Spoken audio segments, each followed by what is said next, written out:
Mummy, आप व्यर्थ परेशान हो रही हैं। मैंने बारीकी से नज़र रखी हुई है हर व्यवस्था पर।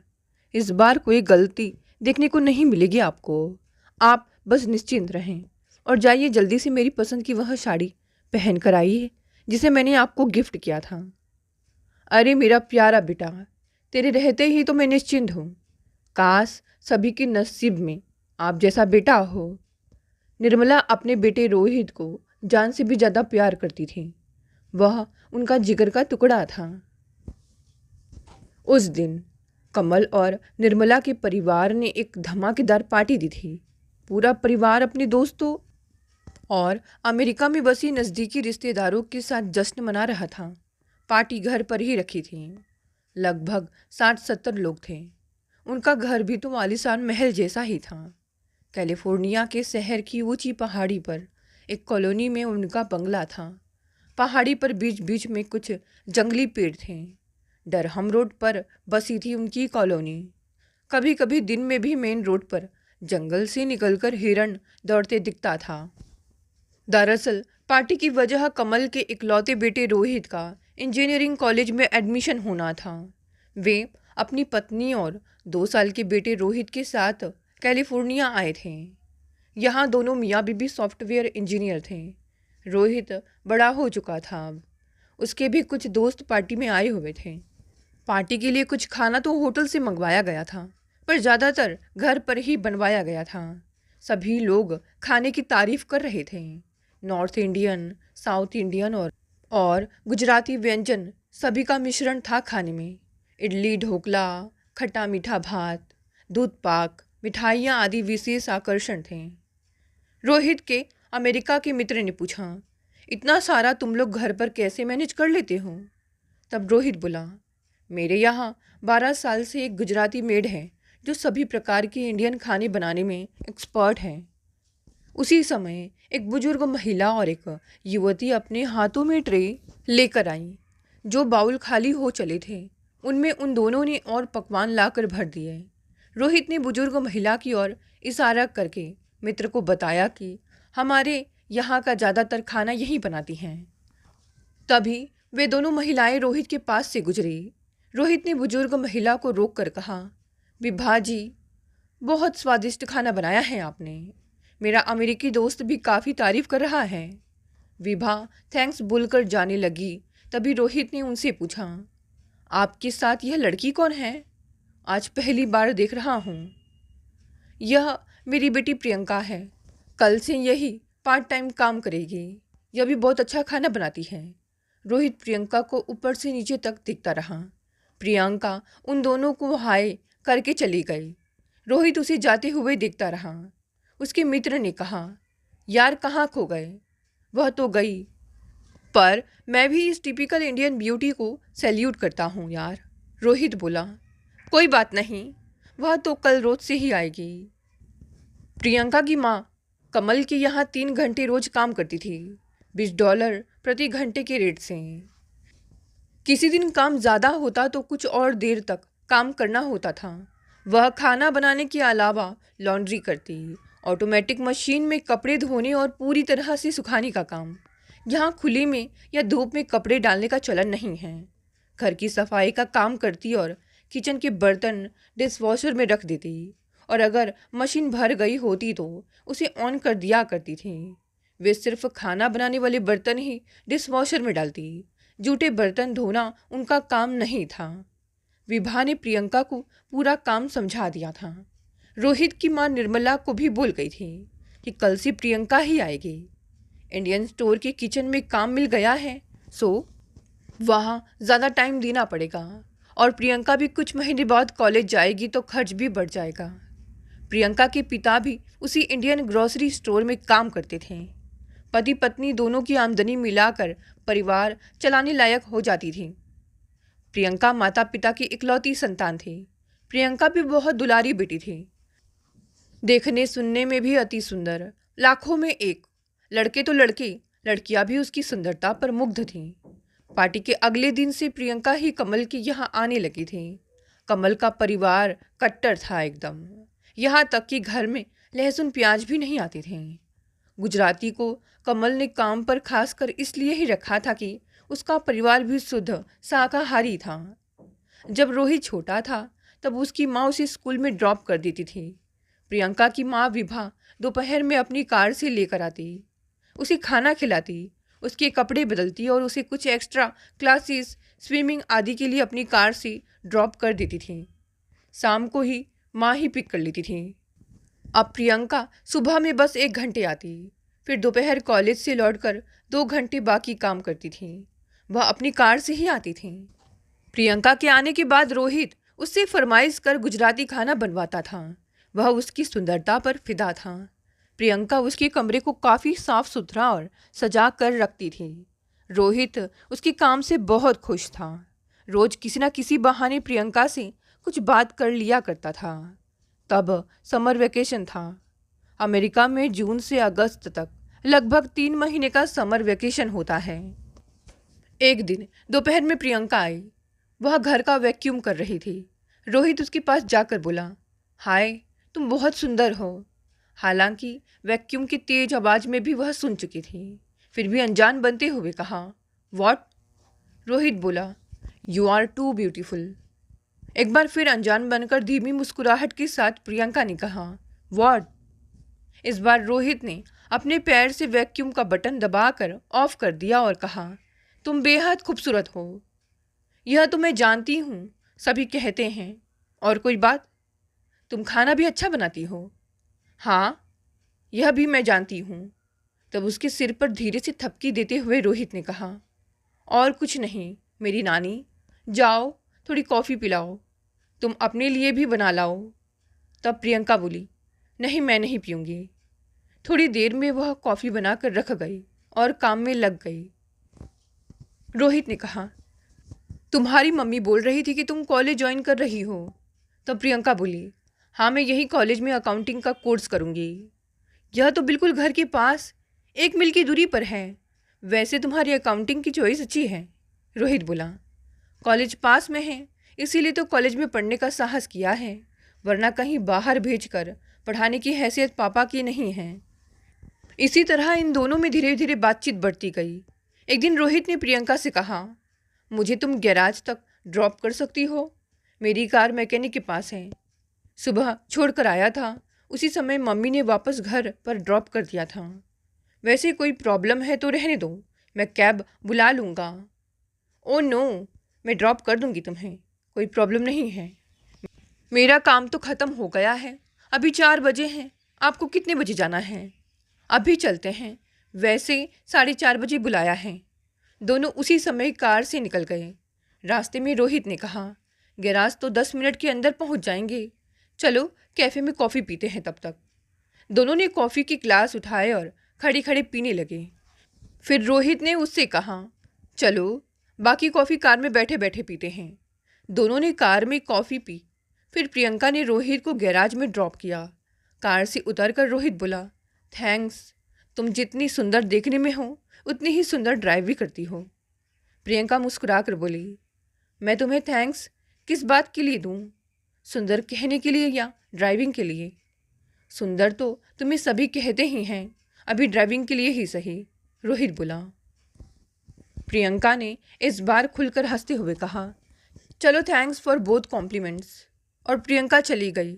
इधर कमल और निर्मला ने कमल के दोस्त रमेश की बेटी सुगंधा को पसंद कर लिया था रोहित के लिए।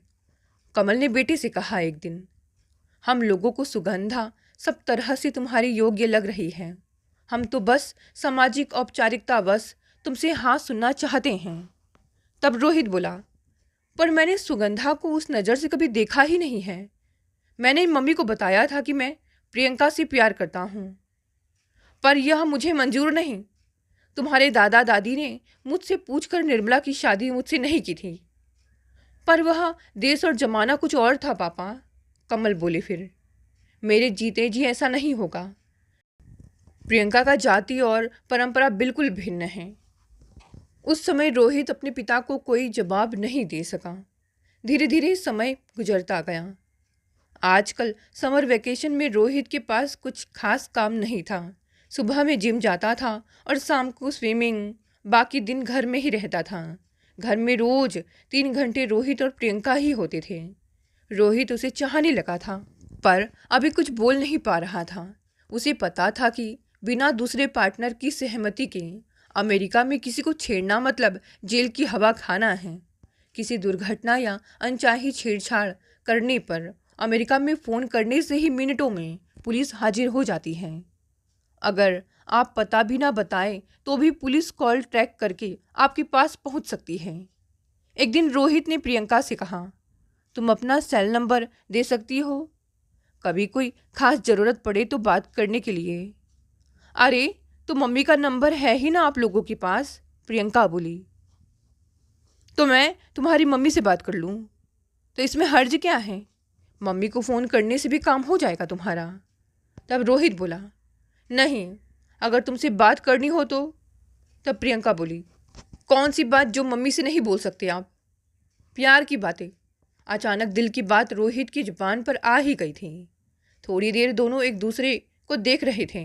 फिर प्रियंका धीरे से मुस्कुरा पड़ी, पर रोहित कुछ सीरियस ही था।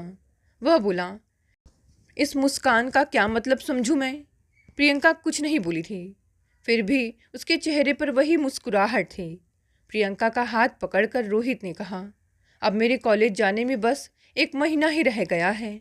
लगभग 2 महीने से हम रोज़ 2-3 घंटे साथ बिता रहे हैं। क्या तुम्हें जरा सा भी आभास नहीं हो पाया कि मैं तुम्हें चाहने लगा हूँ? सच सच बताना। प्रियंका ने अपनी खामोशी तोड़ते हुए कहा, रोहित, शायद आपको पता नहीं कि पत्नी अपने पति को माइक्रोस्कोप की नज़र से भी परख लेती है और प्रेमिका अपने प्रेमी को टेलीस्कोप की नज़र से। अच्छा, जब इतनी परख है तो बताओ, तुमने मुझ में क्या देखा है? एक सच्चा प्रेमी, बोलकर प्रियंका ने अपनी हथेलियों से अपना मुंह ढक लिया था। रोहित ने चेहरे से उसकी हथेलियां हटाते हुए कहा, चांद सा मुखड़ा, क्यों शर्माया? अच्छा, कल सुबह मैं तुम्हें अपना कॉलेज दिखाने ले चलूँगा, चलोगी ना? कहाँ जाना है? मम्मी से क्या बोलूँगी? तुम अमेरिकी हो, एडल्ट हो, 4-5 घंटे की बात है। तुम कहो तो मैं ही तुम्हारी मम्मी से बात करूँ? नहीं, तुम नहीं बात करोगे, मैं मैनेज कर लूँगी। रोहित ने प्रियंका से उसका फ़ोन नंबर ले लिया था। अगले दिन रोहित और प्रियंका निकल पड़े। करीब 40 मिनट की ड्राइव थी। रास्ते में एक और पहाड़ी थी। अच्छा दृश्य था। रोहित के कॉलेज के आसपास भी सुंदर प्राकृतिक दृश्य थे। कॉलेज घूमने के बाद रोहित ने उसे अपना एक बेडरूम का अपार्टमेंट दिखाया, जहां वह रहकर पढ़ाई करता है। इसके बाद वे सांता क्रूज सी बीच पर गए। कुछ देर वहां बिताने के बाद वे फ्रीमॉन्ट लौट रहे थे। रास्ते में रोहित ने कहा, तुम भी मुझे चाहती हो ना? पहले क्यों नहीं कहा? प्रियंका बोली, वैसे भी पहल लड़कों को करनी चाहिए, और हम अमेरिकी नागरिक भले ही हों, पर खून में भारतीय संस्कृति है, और सबसे अहम अभी हम दोनों की पढ़ाई है। अभी तो हमारे बारे में किसी को कुछ पता भी नहीं है। फिलहाल पढ़ाई ख़त्म होने तक हम दोस्ती रहें तो बेहतर है। तब रोहित बोला, सही कहा, पर तुम्हारी बोली में प्रेमिका के अंदाज से ज़्यादा माँ का उपदेश था। प्रियंका सिर्फ धत बोल सकी थी। दोनों फ्रीमॉन्ट लौट आए थे। अब अक्सर दोनों मिला करते थे, प्यार की बातें करते और भविष्य के सपने बुनते। देखते ही देखते रोहित के जाने में 2 दिन रह गए थे। एक दिन प्रियंका और रोहित पास के एक पार्क में बैठे थे। रोहित ने बताया कि वह हर शुक्रवार की शाम को कॉलेज से घर आएगा और सोमवार सुबह सांता क्रूज चला जाएगा। रोहित ने आगे कहा, मुझे तुम्हारे बिना अच्छा नहीं लगेगा। फ़ोन पर और स्काइप पर बातें होंगी और तुम्हारा साथ तो नहीं होगा। तुम्हारे हाथों के स्पर्श मात्र से बहुत खुशी और सुकून मिलता है। इतना बोलकर रोहित ने प्रियंका के हाथों को चूम लिया था। प्रियंका ने कहा, मुझे भी तुम्हारे बिना अच्छा नहीं लगेगा, और वह भी रोहित से लगभग सटकर बैठ गई। रोहित ने धीरे से उसके गालों को सहलाया। प्रियंका के शरीर में सिहरन सी हो उठी। दोनों थोड़ी देर इसी स्थिति में रहे। प्रियंका के गाल लाल हो गए थे। फिर जल्द ही स्वयं को व्यवस्थित करते हुए प्रियंका उससे अलग हुई। वह बोली, याद करो, हमने कहा था ना कि पढ़ाई पूरी होने तक नो इश्क। इसी बीच प्रियंका का कोई गुजराती पड़ोसी उनकी बगल से गुजर रहा था। उसने दोनों को देख लिया था। बात प्रियंका की माँ तक पहुँच गई। पर उन्हें मालूम था कि रोहित तो अगले दिन बाहर ही जा रहा है। फिलहाल वह खामोश थी। अगले दिन रोहित चला गया। प्रियंका उससे मिलने गई थी। वह बहुत रोई। रोहित के जाने के बाद प्रियंका उदास सी रहने लगी थी। यह बात उसकी माँ और निर्मला दोनों ने गौर की थी। प्रियंका की माँ को संदेह था ही। प्रियंका अब अपने कमरे में रात को धीरे धीरे रोहित से बात करती थी।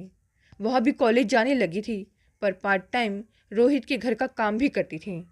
प्रियंका की माँ ने उसे रोहित के बारे में कहा भी था कि अगर बात सिर्फ दोस्ती की है तो तब तो ठीक है, पर इसके आगे की नहीं सोचना।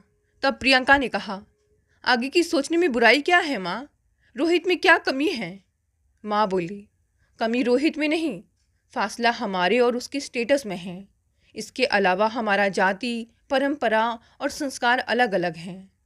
क्या माँ, वर्षों से अमेरिका में हैं और हमारी सोच में वही सो कॉल्ड परंपरा और दकियानूसी भरी है। एनीवे, मैं अभी पढ़ाई पर ध्यान दूंगी, आगे की आगे दिखेंगे। उधर रोहित के कॉलेज में एक लड़की सुगंधा पढ़ने हुई आई थी। वह रोहित के पापा के दोस्त रमेश की बेटी थी और कैलिफोर्निया की राजधानी से आई हुई थी। वर्षों पहले वह अपने पापा के साथ रोहित के घर आई थी। वह देखने में आकर्षक और स्मार्ट थी। दोनों में धीरे धीरे दोस्ती हो गई थी। रोहित उसे सिर्फ सहपाठी समझता था, पर सुगंधा उसको मन ही मन चाहती थी। सुगंधा ने रोहित को प्रियंका से अनेक बार बात करते देखा था और प्रियंका का भी फ़ोन आते देखा था। उसने यह बात अपनी माँ को बताई और उसकी माँ ने रोहित की माँ को। एक दिन सुगंधा की माँ ने बेटी से पूछा, तुझे रोहित कैसा लगता है? सुगंधा बोली, मुझे तो बहुत अच्छा लगता है, पर मेरे सिर्फ अच्छा लगने से क्या, वह तो अक्सर किसी प्रियंका नाम की लड़की की माला जपता रहता है। माँ बोली, मैं एक बार कमल से चर्चा करूँगी। बहुत पहले ही उन्होंने कहा था कि हम लोग सजातीय हैं, क्यों ना दोस्ती को रिश्ते में बदल दें। इधर रोहित और प्रियंका का प्यार परवान चढ़ रहा था। वह जब भी घर आता समय निकाल कर प्रियंका से अकेले में जरूर मिलता। अब दोनों फाइनल ईयर में थे। एक बार रोहित की माँ ने उससे पूछा, तुम्हें सुगंधा कैसी लगती है? रोहित बोला, ठीक है, क्यों? उसके माता पिता तेरे रिश्ते की बात कर रहे हैं। रोहित ने कहा, नहीं नहीं माँ, उससे बस दोस्ती मात्र है और मैं इससे ज़्यादा कुछ नहीं सोचता हूँ उसके बारे में। तुम भी आगे कुछ बात नहीं करोगी? मुझे पता है प्रियंका के साथ तेरा चक्कर चल रहा है। रोहित बोला, चक्कर मत कहो, हम लोग एक दूसरे को पसंद करते हैं, पर याद रखना तेरे पापा कभी भी इस रिश्ते के लिए तैयार नहीं होंगे और मैं भी नहीं। अगर मैं कलेजी पर पत्थर रख कर मान भी लूँ तो पापा तो मानने वाले नहीं हैं तुम्हारे। माँ बोली। माँ ने आगे कुछ नहीं कहा, पर इस बारे में पति से बात की।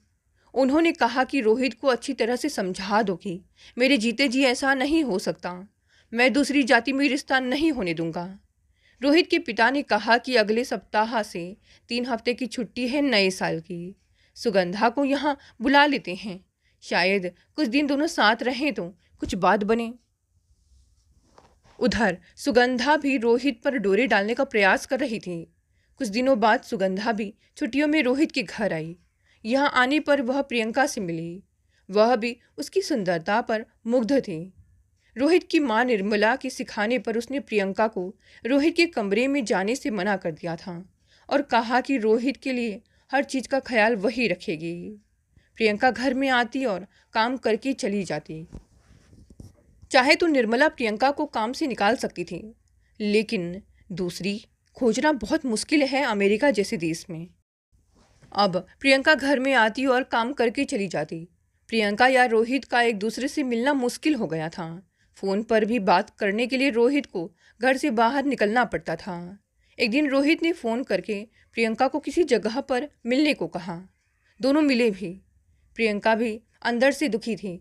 रोहित ने उसे समझाया कि सुगंधा सिर्फ उसके पापा के दोस्त की बेटी है और उसकी कॉलेज में पढ़ती है। वह जल्द ही अपने मम्मी पापा से प्रियंका और अपने रिश्ते की बात करेगा। इधर सुगंधा के व्यवहार से रोहित के माता पिता बहुत खुश थे। सुगंधा भी हर वक्त रोहित का ध्यान रखती और कोशिश करती कि साए की तरह रोहित से चिपकी रहे। माँ के कहने पर रोहित ग्रोसरी लेने सुगंधा को साथ ले जाता।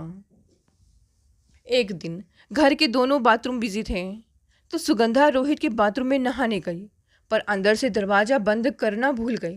रोहित बाहर आ गया था, इसी बीच वह लौट कर आ गया। उसने जैसे ही बाथरूम का दरवाज़ा खोला तो सामने सुगंधा को पाया। सुगंधा की भी नज़र रोहित पर पड़ी। वह जोर से चिल्लाई, तुम यहाँ कैसे? रोहित बोला, यह मेरा बाथरूम है, मुझे नहीं पता था कि तुम यहाँ हो। प्रियंका भी ठीक उसी समय सुगंधा दी नाश्ता रेडी है बोलते हुए वहाँ आई।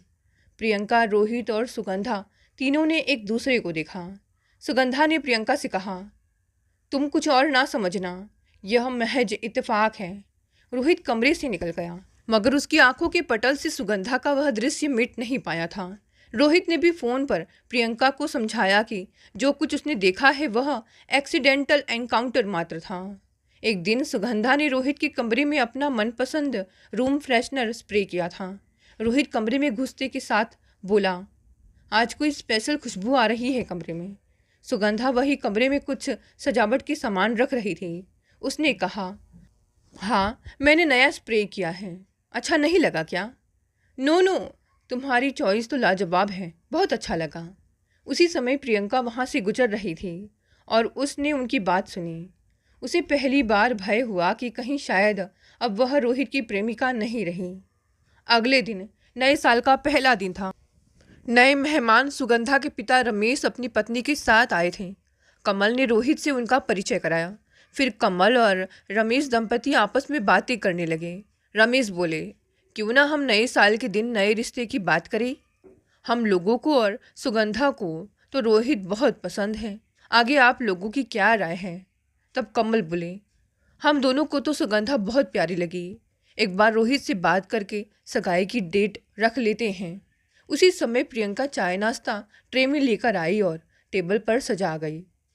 उसने उन लोगों की बातें भी सुनी थी। उसके दिल में बिजली सी कौंध गई। कमल ने बेटे को आवाज़ देकर बुलाया और रमेश से परिचय करा के उनके आने का मकसद बताया। रमेश ने रोहित से कहा, बेटे तुमको पता है, हम लोग सुगंधा के रिश्ते के बारे में तुम्हारी राय जानना चाहते हैं। सब कुछ तुम पर निर्भर करता है, निसंकोच बताना। रोहित बोला, मुझे थोड़ा वक्त चाहिए। रमेश बोले, हाँ कोई जल्दी नहीं, सोचकर अपने पापा को बता देना। कमल ने बेटे से कहा, रात में न्यू ईयर पार्टी की आतिशबाजी सुगंधा को दिखा लाओ। रोहित का मन नहीं था, मगर सभी लोगों की जिद के आगे उसे झुकना पड़ा था। आतिशबाजी की जगह प्रियंका भी अपने माता पिता के साथ आई थी। दोनों ने एक दूसरे को देखा, पर कोई बात नहीं हुई थी। घर पहुंचते ही कमल ने प्रियंका के बारे में कहा, तो क्या हुआ पापा, हम अमेरिकी हैं, यहाँ कर्म ही धर्म है, और प्रियंका का परिवार भी हिंदू ही है, वे सब शाकाहारी भी हैं। तुम्हें पता है कि सुगंधा भी इकलौती संतान है, वह परिवार भी काफ़ी धनी है, उस पूरे परिवार की संपत्ति भी तुम ही लोगों को मिलेगी। वाह पापा, अब धर्म से धन पर उतर आए, मैं नहीं मानता यह सब। कमल चिल्ला उठे, तुम मानो ना मानो, प्रियंका से शादी के पहले तुम्हें अपने माता पिता का क्रियाकर्म करना होगा। दूसरे दिन निर्मला ने प्रियंका की माँ विभा को बुलाकर उससे कहा कि वह उसे समझाएं कि वह रोहित के रास्ते से हट जाए। विभा ने कहा, मैं खुद नहीं जानती कि दोनों की शादी हो। हमारी जाति, रीति रिवाज और सब कुछ बिल्कुल अलग है।